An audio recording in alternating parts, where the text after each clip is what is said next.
Salut tout le monde, bienvenue dans le cours Finance des affaires. Aujourd'hui, nous allons voir typologie des taux d'intérêt.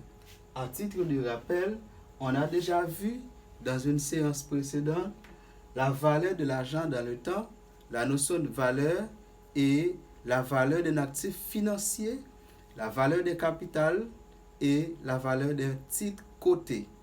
Aujourd'hui, dans cette séance, nous allons aborder la notion de typologie d'intérêt.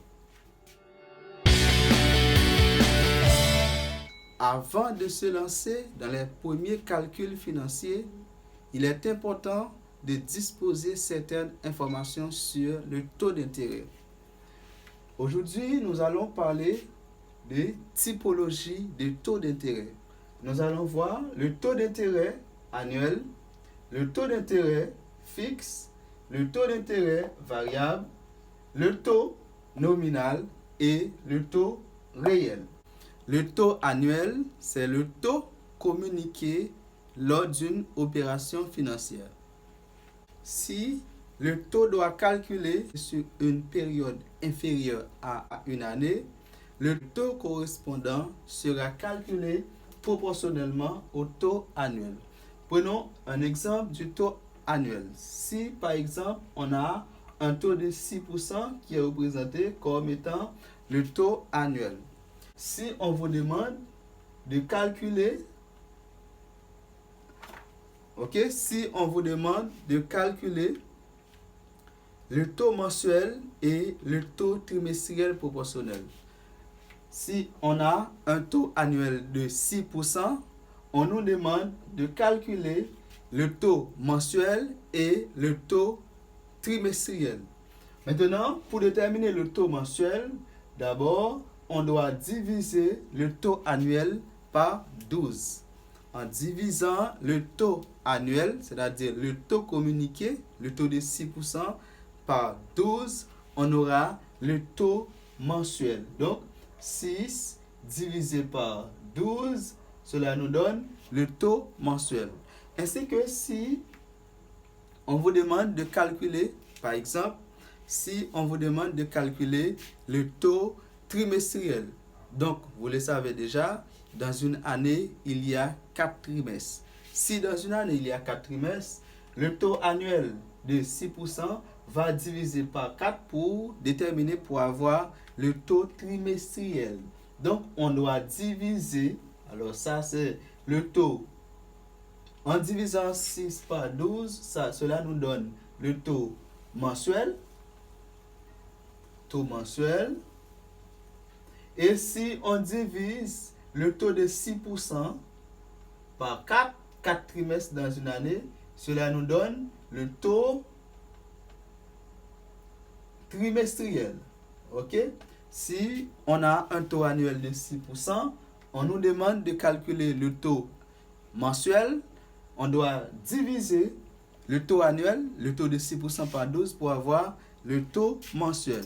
Donc, en divisant 6 par 12, on aura un taux de 0,05% qui est un taux mensuel. Et en divisant le taux de 6%, alors le taux de 6% annuel par 4 pour avoir le taux trimestriel, on aura un taux de 1,5% qui est le taux trimestriel. Le taux fixe, c'est le taux qui restera inchangé jusqu'à l'échéance de l'opération. Un taux fixe, c'est un taux quelle que soit durée opération, quelle que soit durée prêt, qui était intact, qui était inchangé, qui était invariable.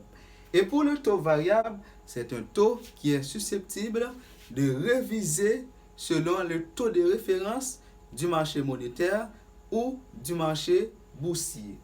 On continue avec le taux nominal. Un taux qui est toujours utilisé pour effectuer des calculs est considéré comme étant le taux nominal. À cause de l'inflation, le taux nominal peut changer dans le temps. Mais il arrive qu'avec l'inflation, ce taux-là va changer. Donc, ce taux utilisé qui est le taux nominal ne correspond pas au gain réel vraiment à cause de l'inflation qui ampute une partie des sommes placées ou empruntées. Le taux réel, c'est un taux corrigé de l'inflation. Le taux réel, c'est le taux corrigé de l'inflation. Je reprends. Le taux annuel, c'est un taux communiqué lors d'une opération financière. Le taux fixe, c'est un taux qui restera inchangé jusqu'à l'échéance de l'opération. Et le taux variable est un taux qui est susceptible de réviser selon le taux de référence du marché monétaire ou du marché boursier.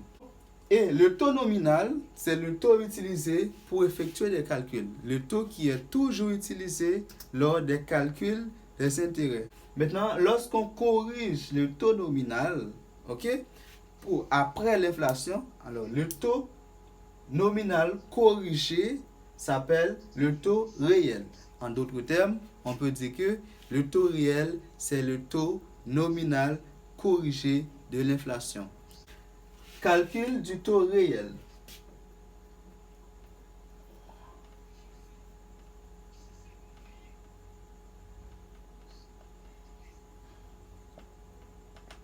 Calcul du taux réel. Comment calculer le taux réel? Alors, le taux corrigé de l'inflation. Le taux réel, c'est le taux nominal corrigé de l'inflation.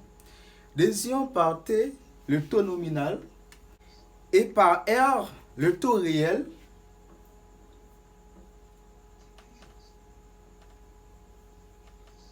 Le taux réel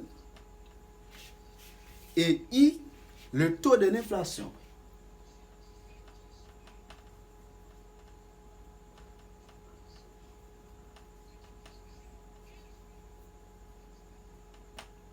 I est le taux de l'inflation. On peut écrire la relation suivante. 1 plus R, 1 plus R, facteur de 1 plus I, qui est le taux d'inflation, est égal à 1 plus T. Nous allons déterminer le taux réel. Donc, dans cette équation, nous allons tirer le taux réel qui est R. Donc, cela nous donne 1 plus R égale 1 plus T divisé par 1 plus I. Déterminons la valeur de R, qui est le taux réel. R égale à 1 plus T sur 1 plus I moins 1. Moins 1. Donc, ça c'est le taux réel.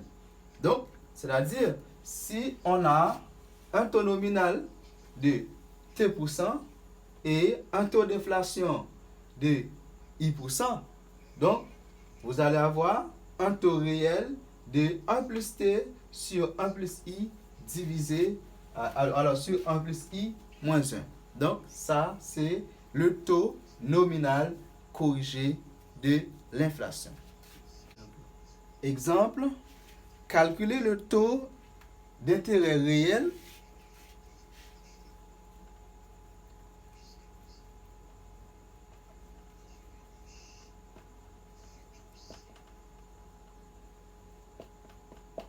calculer le taux d'intérêt réel R de placement de 3%. Le taux d'intérêt réel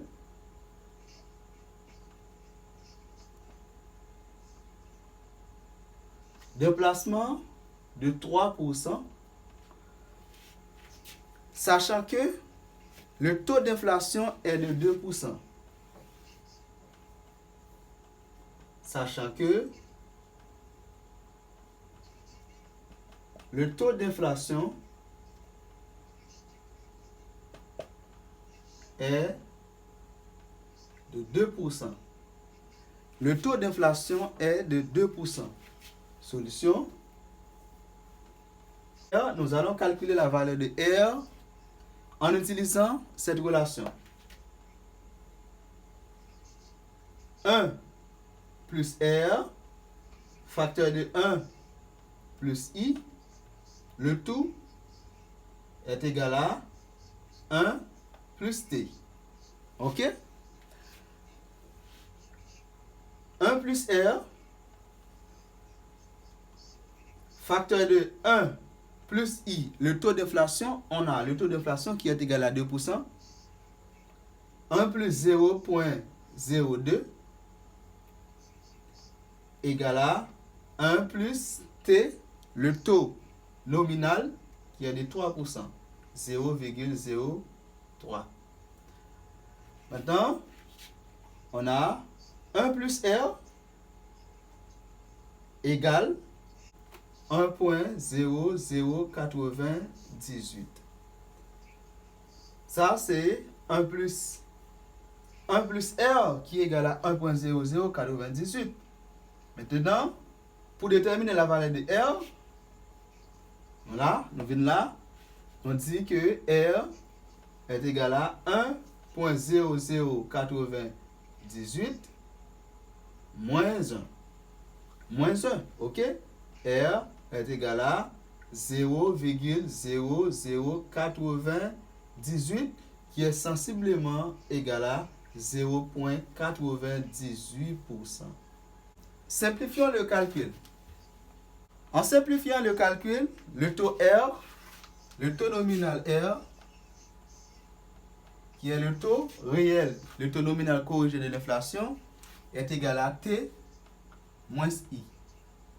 Donc, si on utilise cette relation, on dit le taux nominal R est égal à T moins I. Cela nous donne, donc, R est égal à 3% pour le taux nominal moins I. Alors, ça c'est I, mettez 1, moins I. OK? Moins 2%. Donc, R est égal à 1%. Donc, 3% moins 2% est égal à 1%. Donc, la seule différence, c'est un écart entre 1% et 0,98%. Donc, j'espère que ça a été clair pour tout le monde. Merci. Dans une prochaine séance, nous allons voir le marché boursier, les actions et les obligations.